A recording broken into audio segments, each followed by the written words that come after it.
I am African, and this is why I can give you a different perspective. I say Africans are different from African Americans because over the years the culture of an African American has evolved from that of an African. This did not make them less than, it just made them different. Do you know who you are? What happened to the pride and the dignity and the love and respect that we had for one another? Where did it go? And how do we get it back?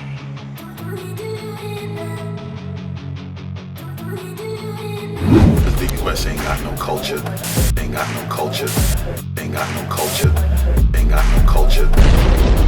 I'm sorry, I can't do Americans. I can't do Americans. Can't do Americans. I need somebody with culture. I'm sorry. Ain't got no culture, ain't got no culture, Ain't got no culture.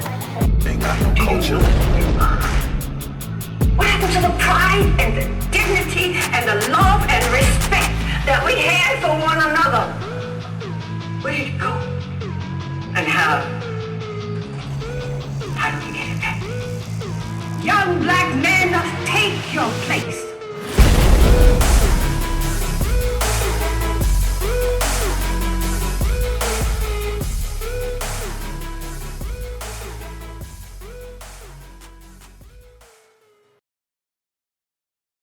Quit trying to change my identity. I'm already who I was meant to be. I'm a black American born and raised. When you think about culture, what comes to mind? Is it the way that you walk? Is it the way that you speak? Got to make a distinction, and the people are going to have to attack the pig. Is it the language you speak? Is it the food that you prepare? Is it the way that you prepare the food? Is it the swag or something else that has to be witnessed rather than explained? Like the way that a song is sung, or the way that a speech is delivered. Let freedom ring from Stone Mountain of Georgia. Or the simple sounds that communicates volumes to only a select few who understand. Is this what culture is? Well, however it is defined, food, speech, swag, traditions, music, language, dance, etc. Apparently none of this existed in the United States before the arrival of Lord Busta Rhymes and the cultural conquistadors. The U.S. ain't got no culture. They shit is all our shit. A bunch of our shit is what makes the U.S. whatever you want to call it. We still don't know what that culture is for the U.S. Now, to be fair to Busta Rhymes, it is worth examining the ambiguity that comes packaged in such a statement. After all, he did say that a bunch of their stuff is our stuff. So you would have to gain more clarity as to what he means when he says their and what he means when he says our. There are some people who have argued on the behalf of Busta Rhymes in an attempt to help him save face. As a matter of fact, here's a few examples of that. Here, one woman wrote, "I think Busta was referring to black people creating everything that is popping in the United States, which is African, and all of the diaspora giving that to the US and the world. And we won't find more intellectual and well-read people than these old school 5%ers. He was complimentary to all people of African descent, not just Jamaicans. But hey, maybe you didn't understand the assignment." Okay, fair enough. Maybe he was giving credit to all people of African descent, as the commenter suggested. So let's see if we understood the assignment. We just so a part of each other's cultural significance, not only as tropical people, but even here in the United States, where the multicultural, because the U.S. ain't got no culture. They shit is all our shit. A bunch of our shit is what makes the U.S. whatever you want to call it. We still don't know what that culture is for the U.S., but it's a mix-up of all of our cultures in the urban community. You know, the Latino and the West Indian has the greatest influence, and we've always had, and we'll always will. No, I think we understood the assignment pretty well. For whatever cultural acknowledgement you think he may be giving to all black people in America, specifically foundational black Americans, he believes that Caribbeans and Latinos are responsible for most of the culture that black Americans have. So I believe we have a clear understanding as to what he means when he says our. But what exactly does he mean when he says their, as in their stuff is all our stuff? Now, another commenter came to Busta's defense by suggesting that he was talking about black people as a whole and not cave dwellers, as they put it. And someone else suggested that he said nothing to or directly about black Americans, and that we're just looking for something to get upset about. So let's go with that.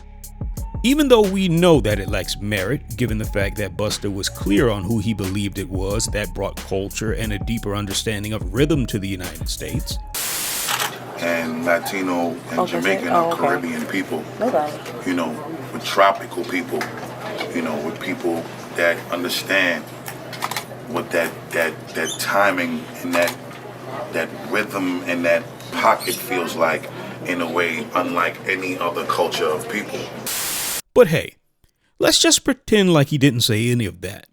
Let's just fantasize as though Busta Rhymes was not myopic in his dissertation on black American culture, as well as the deep and rich culture of urban communities in America. Urban, which is mainstream code word for black. After the election, Ryan said President Obama was reelected because of the high turnout of urban voters. Then when he was asked just how he liked his coffee, Ryan said, "No milk, no sugar, just urban." So if he's giving unbiased credit to all black people in America, do you believe that black people as a whole are either Caribbean or Latino? Certainly not in the United States, and most definitely not in Africa. But have you noticed that there seems to be more and more black Americans speaking on setting the record straight and gatekeeping culture? And have you noticed the growing narrative within American black society that speaks on the importance of differentiation according to lineage? So now you don't just have black or African American, because after all, Elon Musk is African American, but instead you have ADOS, or American Descendants of Slaves, and you have FBA, or Foundational Black Americans. You have freedmen and Native Black Americans. And there have been some people who classified themselves as black that don't qualify to be included in the nuanced classifications that certain black Americans have established as the way that they believe is the most accurate way that they should be identified. And because of this exclusion, those who identify according to nuance have been accused of creating division, going so far as to suggest that a black American who exercises any nomenclature that is not all-inclusive is somehow an impediment toward any chance of global black unity, which is ridiculous. But if it is, then that says more about the person who believes that it's a deal breaker than it does about the person who chooses to identify with their lineage. But would you like to know one of the reasons that black Americans started identifying that way?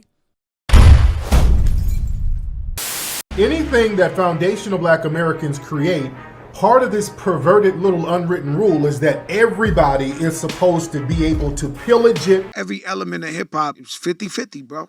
Capitalize off of it, vulture from it, and then ultimately take credit for it, except when it's negative. And they wanted to believe that Barack Obama represented the black American experience, which he did not. We expected Obama to be the first black president, right? So Obama was the biggest disappointment to black America and also Kenya as well. No way. You have stepped into the realms of controversy by saying that you now identify as black. I don't want to fight the black people. I do it for myself. You ain't black. A bunch of our shit is what makes the U.S. whatever you want to call it. We still don't know what that culture is for the U.S. Now, if there's something negative in relation to our culture, it's all on us. In the urban community, you know, the Latino and the West Indian has the greatest influence.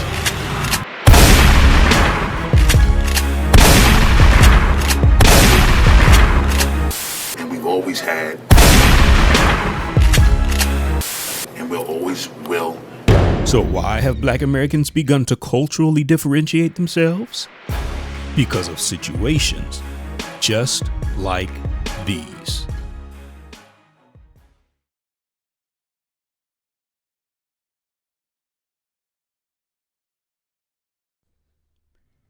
Now, there's no doubting the influence that the so-called Latino community and the so-called black community have had. So there's some merit to what Busta Rhymes said, but here's the problem with what Busta Rhymes said. When he gave props to the Latino community, he did not divide the Latino community according to culture or country of origin. No, he simply said Latino. But when he spoke of the influence that black people have had, he specifically hogged all of the influential glory for the West Indies. And keep in mind, Busta Rhymes is in America, and he believes that the West Indies has been the most influential culture of black people that is found in the so-called urban community. He believes that they've always been and that they always will. And we've always had and we'll always will.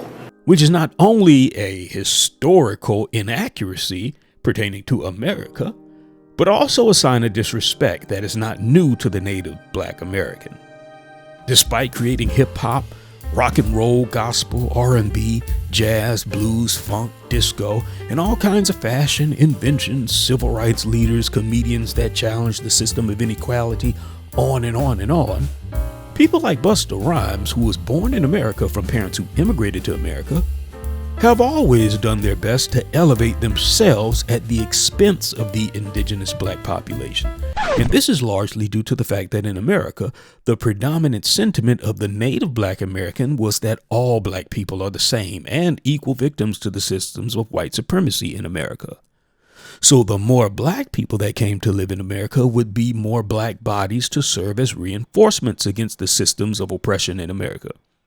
But instead of gaining reinforcements, many black Americans started to notice that some of these particular immigrants that were black were actually competing against native black Americans in an effort to prove to the dominant white society that they were not like these lazy American Negroes. I'm different, yeah, I'm different. I'm different, yeah, I'm different. Now, sure, there were some immigrants who were rioters and who were cool, but that does not negate the fact that there were groups of black immigrants who had preconceived notions about black Americans and made a concerted effort to steer clear of them or communicate their level of importance over the black populace that had been in America for centuries before they chose to immigrate to the homeland of these black Americans. Even Africa, they don't really accept American blacks. You know, they don't really like us. It's the truth. Because if you ever remember the movie Sugar Hill. Yep. And there's a scene where they're doing the thing with the drug dealer, and the guy said, we can't work with Akata. We can't work with Akata. That's a word that they were calling the American blacks, Akata, the Nigerians. There's a friction between American blacks and Africans. Well, American blacks don't have no friction. They have a friction. Yeah. American blacks like everybody. This is true. We just like accept anybody come in our community. Oh, come on in, bring your store and all your goods and everything. We'll buy that shit. Now, this was a shock to the black American at first, but now it's rather commonplace. And it only became an issue of major importance once black Americans started to differentiate in the same way that immigrants differentiated themselves for decades without contestation. Some of the most recent evidence of this was when Sha'Carri Richardson was racing against Jamaicans. And while it can be argued that most native black Americans tend to root for the black person to win, you would have a supposed American citizen that had Jamaican roots who was rooting for Sha'Carri Richardson to lose, despite her blackness. And despite the fact that they were living in the United States, they were rooting against the country that they were benefiting from, in favor of the country that they had immigrated from. And it wasn't until after Sha'Carri Richardson destroyed them that now all of a sudden they want to put nationality aside and make this a win for the sisterhood, which Sha'Carri Richardson noticed but chose to take the high road. And this is an issue that many of the black Americans with immigrant backgrounds may deem unimportant. But if there is no nuance and differentiation, then in the mainstream it would appear as though native black Americans are divided on the issue, when in reality it happens to be black people who come from a different cultural background. And likewise, whenever native black Americans do something special, all black people get the credit. But whenever a West Indian does something special in America, Busta Rhymes is sure to let you know that a West Indian did it, which has caused black Americans to challenge him in a game of big bank, take little bank. Now the question is, as long as Native blacks have been in America, why is there a perception that America has no culture? Well, let's take a listen to DJ Kool Herc as he details his perception of America while he was still living in Jamaica before he immigrated. You moved to New York in 1967 from Jamaica. What was your first reaction to it, and how did it compare to the neighborhood you were used to in Jamaica? Well, I was at the time watching TV down there, Petticoat Junction and Dennis the Menace, and I just thought all the United States was like good old Mr. Wilson, Dennis the Menace neighborhood. I was in for a rude awakening when I got in. So it appears that, internationally, when people thought America, they did not think black. So somehow, outside spectators divorced black Americans and their culture from the United States, as if due to slavery, they were victims of the United States, but not a part of it, which is a sentiment known as the othering of black America.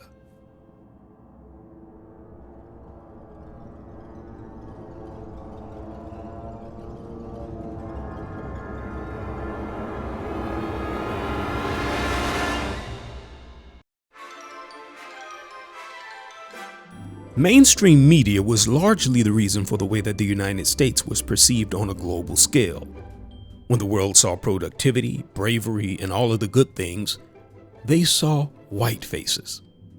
But whenever mainstream American media saw fit to include the black American image early on, it was disproportionately an image of servitude or entertainment, and sometimes sheer laziness and a good-for-nothing aura that communicated to the world that America had the bottom of the barrel when it came to black people. But what the world wasn't aware of was the fact that mainstream America had a habit of taking pieces of black America that was largely restricted to the grassroots, and then rebranding it with a white face and passing it off to the world as though they discovered gold. You ain't nothing but a hound dog. Been snooping on the door.